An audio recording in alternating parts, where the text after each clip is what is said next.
Welcome back to Learn Astrology with Mary. My name's Mary English. You can find me at www.maryenglish.com, maryenglish.co.uk and UK Astrologer.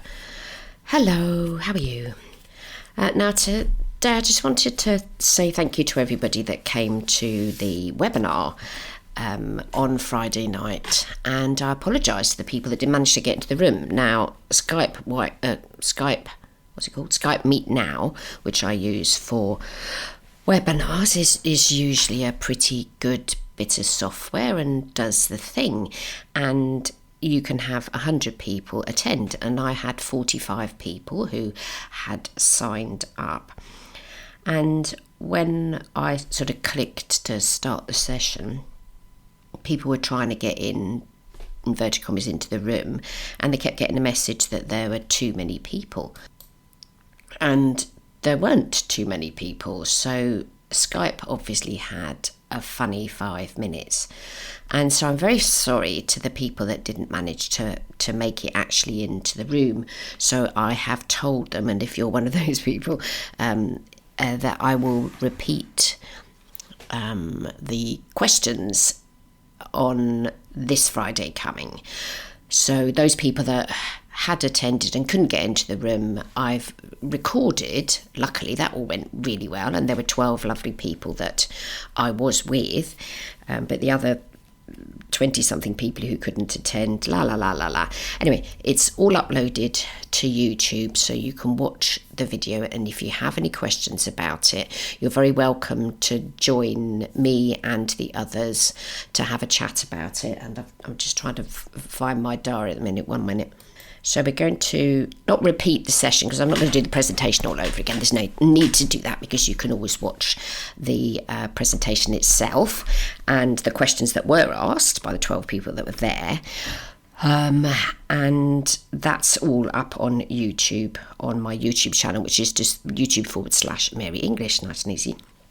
So we're going to do the questions section, and that will be this Friday, the 4th of October, and it'll be at 8 p.m. UK time. So if you want to join in for that one, you'll have to email me and give you the link. The people that had already attended have already been given the link, and I've used a completely new link. And I think what might have been the problem was I had used the same link that I'd used for a previous webinar, and it might be that Skype decided to add up the people that were on that and plus it to the people that were trying to get in. Who knows? I don't know. I'm not a computer, so I am a human being. So today I wanted to run past you and to be talking about forecasting. Now, forecasting as an astrologer is a really big subject. Your average bod that comes to see you will expect you to be able to tell them what's going to happen in their future. There are more than one methods of finding a way to do that. Now, it does depend what quality of the sign of the zodiac you are, whether or not you're fixed, cardinal or mutable. The cardinal astrologers are more likely to want to, with you, discuss the client's future. The fixed signs will want to talk about how things are now, and the mutable signs, these are astrologers now, are more likely with their clients to want to go through things from the past and resolve them with their clients. So when we make a sweeping statement about forecasting, we have to remember that the majority of the people that do that are possibly cardinal signs, because they're more interested in tomorrow, whilst the mutables are yesterday, and I can't think of a song for today. I don't know, I'm sure there's a song called Today, but anyway, that would be the fixed. So when we're talking about and we're looking for a client and we're going to make a prediction for them, we have lots of things that we can use, which I've done various different podcasts on. So we've got the transit rhythmogram that will let you know what's going to happen for that particular client coming up, etc., etc., etc. Now, when you read a column on a website or a magazine or whatever that gives you the sun signs, all that can ever be done there is to go through what's happening for each sign of the zodiac. So I'm just going to give you an example now. So we're coming into October. So on October the 1st this year, the sun will be in Libra, the moon will be in Virgo, Mercury will be in Libra, Venus will be in Scorpio, Mars will be in Cancer, Jupiter will still be retrograding in Gemini. I'm not really enjoying that. Saturn will still be retrograding in Pisces, not enjoying that either. Uranus will still be retrograding in Taurus, not enjoying that. Pisces, and Neptune still retrograding in Pisces, not enjoying that either. Pluto still retrograding in Pluto, I'm not enjoying that one either. So for the month of October, you can, where's the sun, where's the moon, which planets are aspecting each other. You can draw up a chart and make it start in the sign of the zodiac that you are writing the column or the prediction for, so you can adjust it so that the chart's ascendant is now Virgo, and where are those planets located, which houses have got planets in, so therefore you can make a prediction that, oh well, there's loads of planets for that person, that sign of the zodiac in the second house, so therefore we'll write a bit of blurb about what's going on for that person financially.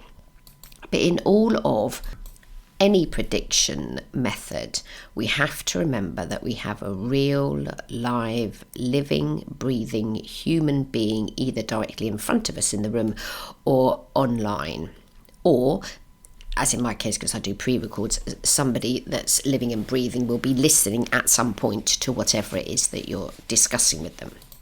So you don't need to blind anybody with the science of astrology and make yourself look big and good and go, oh, I can see in August this year you're going to be you're going to be travelling somewhere, and then it gets to August when most people go on holiday anyway, and that Jupiter planet that you saw that you were convinced was going to be indicating the person goes on holiday, and most people do go on holiday in the UK in August, blah blah blah blah blah, and you're going to come across super knowledgeable. To my mind, any prediction is false. I truly don't agree with predictions. I personally feel and think they not only are a waste of time, but they are also detrimental for the person that you're working with. Because to tell someone something is going to happen when truly no one knows if that's the case is a sort of quite egocentric, really, that you are so knowledgeable that you know what's going to happen tomorrow. And I would shy away from anyone who makes promises that they can do that. And as yet, and I've been in this field for a long time, I have never met or worked with any astrologer who has ever told me that anything in particular is going to happen, and they have been correct. Now, it could be that I'm an astrologer and I already probably know what's going on in my chart. And the same goes for people who I've had card readings with. I know a lot of psychics, I know a lot of card readers, I know a lot of clairvoyants and mediums, you name it, I've come across them. And the only person that ever told me anything that was true, it was so insignificant, it wasn't really worth spending 120 quid on. And I might have mentioned it once before, but somebody did me a reading and said I was going to be buying a house with a yellow front door, and it did just so happen that the house that I bought, the front door was yellow. But really, I didn't even see the colour of the front door of the house before I made an offer on it. I just knew it was in the right location for what I needed at that point in time. And then when I went to visit, yes, the door was yellow, and it was weeks afterwards that I remembered, oh yeah, this lady said that the front door would be yellow. So did that help me? What she would have been better off helping with at that moment in time is the fact that I was going through the most diabolical divorce, and I was ending up with not a baby, but a toddler, and I was going to be on my own. But offering some sympathy about that and how could I help myself feel better at that moment in time might have been more useful than the 120 quid I spent when she was rabbiting on about this and that and the other, these wonderful things, that none of which did happen, by the way. The only thing that I could safely say that was true is the yellow front door thing. So, okay, Mary, so you told us what you don't want us to do. do you want people to do? I don't care what you do. You can do what you like, but I can tell you what I do and what I prefer that other people that I work with do is to discuss where the person is right now, what needs to happen for them now, what planet is or isn't helping them that they need to understand now. And it could be that something happened to them. I'm a mutable sign, don't forget, and I've got a fixed sign ascendant. That something happened to them in the past and that maybe that does need to be resolved. And if you can show to the client, or at that moment in time, Saturn was transiting your sun sign, your 7th house of close personal relationships, your relationships were under stress, you were under stress, blah, blah, blah, blah, blah. That's why that happened then. Oh, look, something similar is happening now. How are you going to tackle this differently? What did it bring up for you? How would you want to resolve that thing now? Yeah. And that, to my mind, is a million times more helpful to your client than just going, I see a tall, dark stranger, or you're going to go on a holiday. I mean, what sort of things can you predict anyway? You know, what are we going to be predicting for people? There's only a few areas of life that you can make a prediction about, okay? So health, yes, you know, tons of people will tell you that your health needs, they're not going to tell you when you die. So anybody that tells you that you could tell someone, they go, yeah, you can't, okay? But you might point out to someone that they're under a lot of stress and a certain part of their body might be stressed, and so therefore they need to look after it. Marriage, okay? People either do get married or they don't, or they live together, or they're with someone, or they're not. And most people that want to have a relationship of some sort will get into some sort of relationship. So make it a prediction that by the time they have the Saturn return or whatever, they will or won't be married. Big flipping deal, okay? People, if they want to, will make sure that they do. If they don't want to, either consciously or subconsciously, they'll make sure they don't, yeah? Will or won't they have kids? Now, I've covered that numerous times. The amount of panics I've had to get people out of when their 5th house is empty. And I said, well, a man's going to have an empty 5th house, possibly, or he might have one packed with planets. It's not actually the children that you give birth to. Those two things don't correlate. And by the way, that's in the webinar. There's a big segment on Queen Elizabeth II and what happened there, because her 5th house is empty. Finances, okay, you can make a prediction of, oh, you're going to be a multi-millionaire, okay. Just say, for the sake of argument, that you're reading from Mark Zuckerberg, the guy that owns Facebook.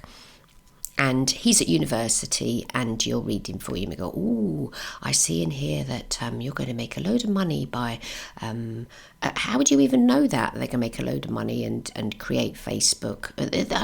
Where's the planet that says Facebook? There is a house that's financial. That's the second. No two ways about it. And everybody in the whole world is going to have planets they're going to transit through their second. And you have to take into account how healthy that person's second house is, and whether or not it might have retrograde planets or forward motion planets or empty planets. Might not have any planets in there. We could have their north node in there. You can say how that person's attitude towards money is going to be, but to be able to make a prediction that, oh, when you get to be 23, you create this marvellous thing. That's a psychic that does that. That's not an astrologer's job. And anyway, just imagine somebody had said that to Mark Zuckerberg when he was at university. Oh, you're going to create this Facebook thing at university and that's going to take off. Imagine they'd said that to him before he did it. Would he still do it? What was it that pushed him to doing it? He was experimenting with something and it was fun and he carried on with it and his mates liked it and woo, it went on from there. I don't think you can predict those things. You can tell I'm in a bit of a grumpy mood today. But yeah, I don't think you can, I really don't think you can do that. And I don't think astrology should do that. I truly think astrology helps people where they are right now, because they've come into the consultation because something is or isn't happening, or they're a bit curious about their lives. They want to know, who am I? Astrology is super at that, absolutely super, to tell you who you are and where you need to put your energies and how you can live your life to the best way and where you can focus those energies. astrology is absolutely wonderful for that. But please, if you ever go into private practice already there, just tone down the fact that you are capable of any prediction of any sort. I have had clients come back to me and have said, oh, you said this and that, because it might have been something in a card reading, that this and that and the other happened and it did, and oh, it's all lovely and stuff. And yeah, but if I told you now that in 2 hours' time you were going to get a phone call from your uncle telling you that your cousin had been involved in a car accident, how are you going to feel right now that I told you that information? That's going to whiz around in your head. That's not a healthy prediction for somebody to, trust me, plenty of people have done that, to be saying to someone. And how do you even know that's going to be the case? Because it might flipping not be the case. And now you've just totally scared the pants off someone. So they're going to be worrying, oh my God, every time the phone goes for the next couple of hours. So when we're considering the whole prediction thing, and the basis of astrology is built on prediction. Astrology came about because the king needed to know whether or not he was going to stay a king for too long. And of course, if you butter the king up, he's going to, oh, you're lovely, and give you loads of money and stuff. But I don't think that's where astrology's strength is. The strength of astrology is helping the person right here, right now, in this exact moment in time. So it's just a short podcast today. And I'll be back next week. And if you've got any questions, just email them over to me. If you've got any charts that you'd like me to go through, just ping me an email, mary@maryenglish.co.uk. And I hope you have a fab week. And I'll be back next week. Bye-bye now.